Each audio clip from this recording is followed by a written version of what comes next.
បងប្អូនទាំងគ្នាបាទចូលមកគ្រឿងទៀតហើយបាទខាងមុខខ្ញុំនេះបងប្អូនតិចច្រឡំថា Honda Vario ណាបងប្អូនបាទមិនមែន Honda Vario ទេបងប្អូនបាទហើយយើងទៅកាត់បានបាទសម្រាប់ model នេះបាទគឺ Honda Click 023 NCX បាទបោះក្រុមហ៊ុនបងប្អូនបាទហើយបងប្រុសតែម្ចាស់ដើមហ្នឹងគាត់លេងបាទគាត់លេង A Vario បងប្អូនបាទលេង Top Series បងប្អូនដូច Vario អញ្ចឹងបងប្អូនបាទគាត់ថាបោះ Click ណាបងប្អូនបាទ Click បោះក្រុមហ៊ុនបាទលេខកប់សេរីបងប្អូនបាទលេខដូច Vario ចឹងបងប្អូនបាទហើយស្លាកលេខមកទឹកស្លាកលេខ023បាទចឹងបងប្អូនដែលស្រឡាញ់ប្រភេទ Click បាទ023ម៉ា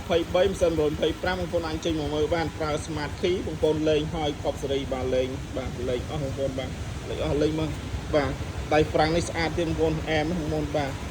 បាទទីធានាមបាទលេងភ្លើង RGB គុជបាទនេះបាទរំលេចGTR ទៀតបងប្អូនបាទអែមបងប្អូនបាទបាទសើខ្ចៅទីធានាមបាទប្រាំងបាទលេងកាន់លេខកប់សេរីអស់ហើយអញ្ចឹងបងប្អូនដែលស្រឡាញ់បងប្អូនអាចចេញមកមើលបានបាទកែគាត់លេខដែរអញ្ចឹងតេតងតម្លៃបងប្អូនបាទតម្លៃពិសេសបាទតម្លៃ2950ទេបងប្អូនបាទតម្លៃ2950បាទធានាម៉ាស៊ីនស្អាតជួយបងប្អូនបាទទឹកថ្នាំខ្ចីបាទអញ្ចឹងបងប្អូនដែលស្រឡាញ់បងប្អូនអាចចេញមកមើលបានអរគុណច្រើនបង